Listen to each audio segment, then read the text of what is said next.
ఐడియాలజీలను బతుకుతారు. ఖచ్చితంగా సార్.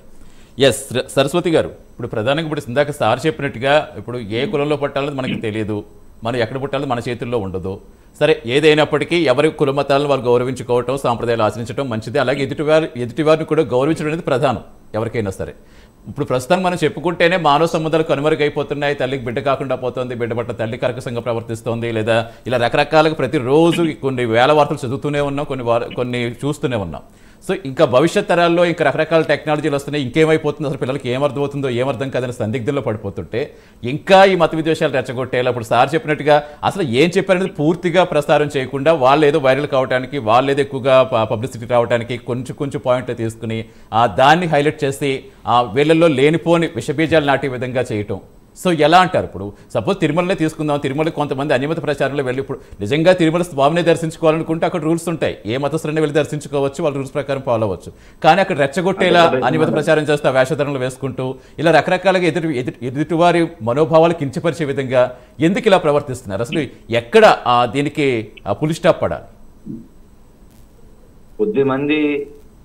కొద్ది మంది వ్యక్తుల వల్లనే సమాజంలో ఇటువంటి సమస్యలు వస్తున్నాయి. సమాజంలో అన్ని మతాల్లో కూడా చాలా మంది మహాత్ములు ఉన్నారు. చాలా మంది అన్ని మతాలని కూడా ప్రేమించేటువంటి వాళ్ళు అన్ని మతాల్లో కూడా ఉన్నారు. అందరినీ ప్రేమించే వాళ్ళు కూడా ఉన్నారు.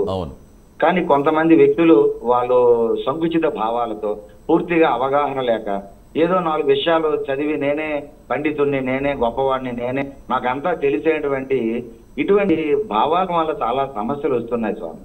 భారతదేశంలో ఆనాడు విశ్వవిద్యాలయాలు వెలిచాయి. ప్రపంచంలో అసలు ప్రాచీనమైనటువంటి విశ్వవిద్యాలయాలు ప్రపంచంలో ఏ దేశాల్లో విశ్వవిద్యాలయాలు లేవు.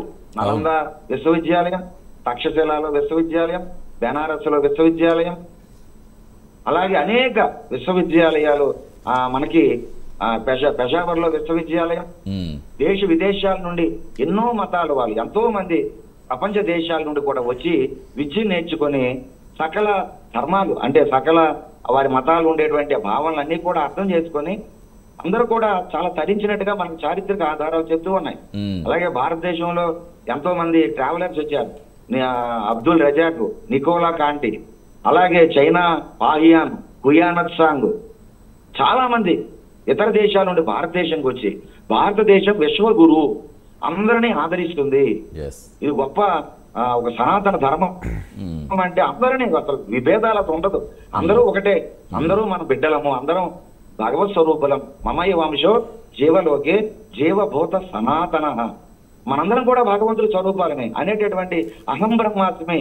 ఈ విశ్వంలో ఈ ప్రపంచంలో ఎవరు ఎక్కడున్నా కూడా దైవ స్వరూపులే, బ్రహ్మస్వరూపులే. శివోహం, నేను ఆ శివస్వరూపాన్ని నేనే. ఇలాంటి గొప్ప విశాల భావాన్ని ప్రపంచానికి కొన్ని వేల సంవత్సరాల క్రితం ఈ భారతదేశం ఎప్పుడో ఒక సందేశాన్ని ఇచ్చింది.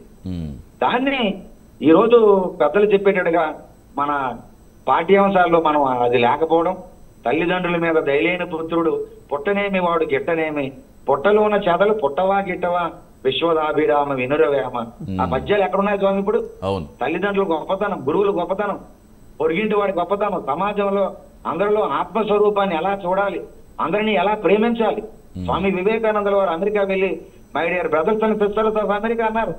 అంతవరకు డిక్షనరీలో ఉన్నది ఆ పదం, కానీ మర్చిపోయారు. లేడీస్ అండ్ జెంటిల్మెన్ అని వందలాది మంది వారు ప్రసంగాల్లో చెప్పారు. కానీ మొట్టమొదటిసారి వివేకానంద స్వామి నా ప్రియమైన సోదరులేరు అనేసరికి ఆనందపడిపోయి 2.5 నిమిషాలు తప్పటి కొట్టి మారుమోగిపోయింది ఆడిటోరియం. అంటే ఇటువంటి ప్రపంచానికి అందరినీ కూడా హక్కులు తెచ్చుకుంటాం, అందరినీ ప్రేమిస్తాం. ప్రపంచంలో ఎన్ని దేశాలు ఈ భారతదేశానికి రాలేదు. పోర్చుగీస్ వారు వచ్చారు, డచ్ వారు వచ్చారు, పర్షియన్లు వచ్చారు, మంగోళ్ళు వచ్చారు, అరేబియన్లు వచ్చారు, అలాగే మనకి చైనా వాళ్ళు వచ్చారు, బ్రిటిష్ వాళ్ళు వచ్చారు, తైమూర్లు వచ్చారు. ఎన్ని దేశాలు వచ్చారు చెప్పండి? అన్నం పెట్టలేదా? వాళ్ళందరినీ మనం తెచ్చుగా. భారతదేశం అంటేనే సర్వమత సమ్మేళనం.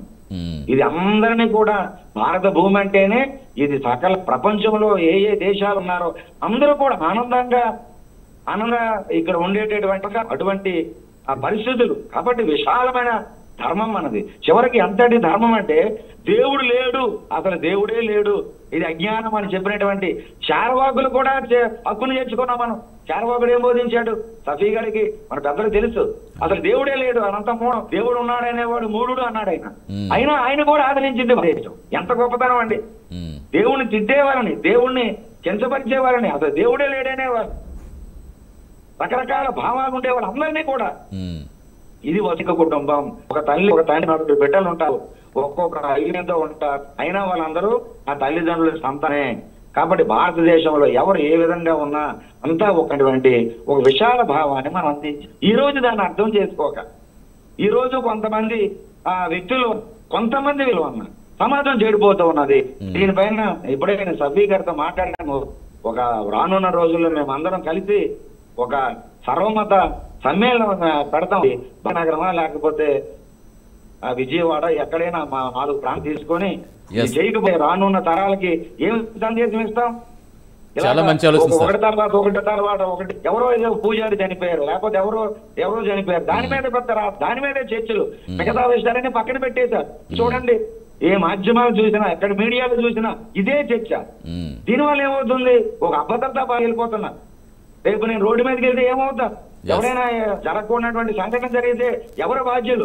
ఇలాంటి మాటలు ఎమోషనల్ స్పీచెస్ అన్ని కూడా ఇచ్చేసి చేర్చుకున్నావు రండి, నీ సంగతి చేస్తాను, నీ మన నిర్మూలించేస్తాను, నేను వంశం ఏమిటంటే ఈ మాటలు ఇవా మనం ఇచ్చేది? ఇదే మనం ఇంత ఈ సైన్స్ అండ్ అడ్వాన్స్ టెక్నాలజీలో ఈ అధునాతన సమాజంలో మనం సమాజానికి నేర్పే పాఠాలు ఇవ్వా?